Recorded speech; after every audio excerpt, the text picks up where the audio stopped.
الحمد لله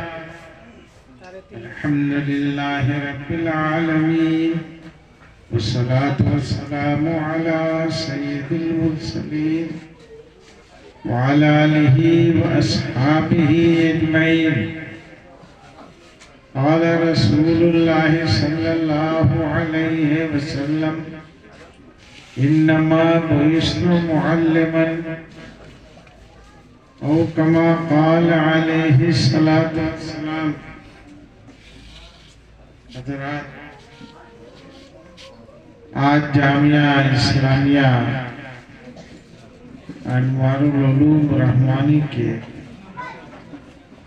اس صحن میں ہم لوگ جمع ہوئے ہیں آل انڈیا ملی کونسل کے ان نوجوانوں، اکابر، علماء کی تقاریر کو سننے کے لیے، اور آپ نے ان میں سے ہر ایک کی باتیں سماعت فرمائی.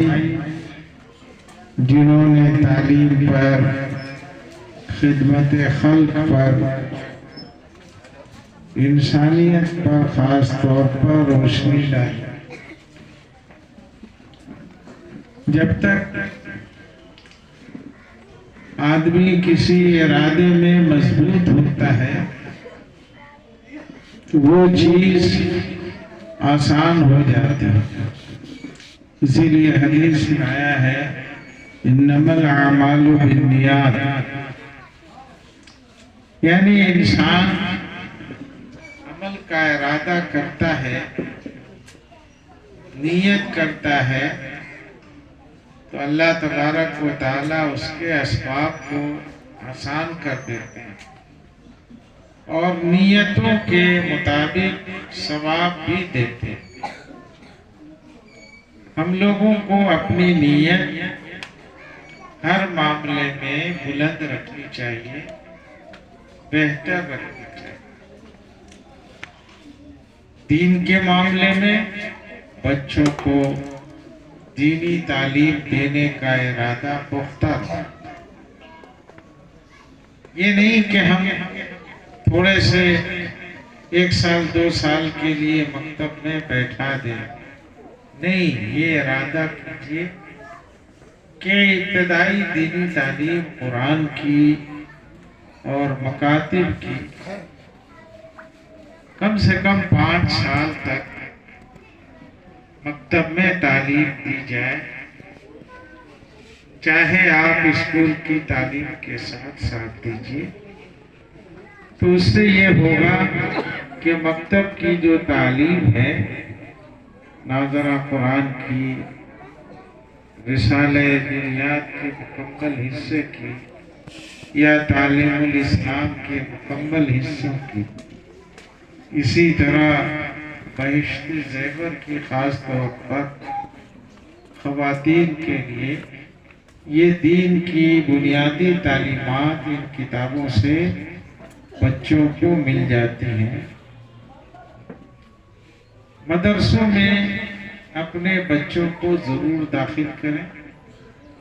حفظ کرانے کی نیت سے اگر بچے کو 7-8 سال کی عمر میں آپ مدرسے میں داخل کریں گے تو 2 سے 3 سال میں وہ پورے قرآن کا حافظ بن گیا، جو آپ کے گھر پہ رہ کے نہیں بن سکتا. اس لیے کہ مدرسے کا ماحول نورانی ہوتا ہے. بچوں کے اسباق کے علاوہ صبح شام اساتذہ کی نگرانی میں وہ طلبہ پڑھتے رہتے. اکثر مدرسوں میں صبح صادق کے وقت حفظ کی تعلیم شروع ہو جاتی ہے. ان قرآن الفجر کان مشہودا.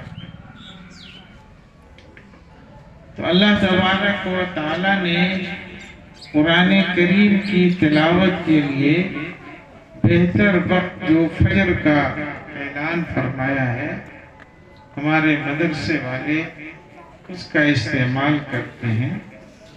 پھر مغرب بعد سے عشاء کے بعد تک دن کے اوقات کے علاوہ پڑھائی جاری رکھتے ہیں. 8-10 گھنٹے روزانہ تعلیم ہوتی ہے، جس کے نتیجے میں 2 سے 3 سال میں اکثر مدرسوں میں بچے حافظ قرآن اور قرآن حفظ کے ساتھ ان کی تربیت بھی ہوتی ہے. وہ نماز کے پکے پابند ہو جاتے ہیں، کیسے زندگی گزاری جاتی ہے، کپڑا کیسے پہنا جاتا ہے، لوگوں کو سلام کیسے کیا جاتا ہے. مدرسے کے بے سر و سامانی کے ماحول میں اکثر چیزیں ان کو سکھا دی جاتی ہیں 2-3 سال میں. اس لیے اپنے مدرسوں کو آپ مضبوط کیجئے، اس میں اپنے بچوں کو تعلیم دینے کے لیے بھیجیے. اس سے دنیا بھی بہتر ہوگی اور آخرت کے لیے تو یہ مدرسے قائم ہی. جو مدرسے میں پڑھ لیتا ہے اس کا دین ایمان مضبوط اور مستحکم ہو جاتا ہے. بعض جگہوں پر لوگوں نے حفظ کے بچوں کو عربی تعلیم میں اچھا عالم بنایا. اس کی بھی ضرورت ہے. آپ کے اس مدرسے سے بھی عربی تعلیم پانے والے اچھے لڑکے نکلیں اور دوسری بڑی جگہوں پر وہ اپنی تعلیم مکمل کریں. جو بچے عصری تعلیم میں جانا چاہیں آپ دینیات کی تعلیم دے کر عصری تعلیم میں ان کو داخل کیجیے گا. اگر حفظ کے بچے ہوں گے تو 2 سال میں وہ پوری میٹرک کی تیاری کر لیں. وہ 10 سے 12 گھنٹہ پڑھتے ہیں. ان کے پڑھانے والے اساتذہ جب ان کی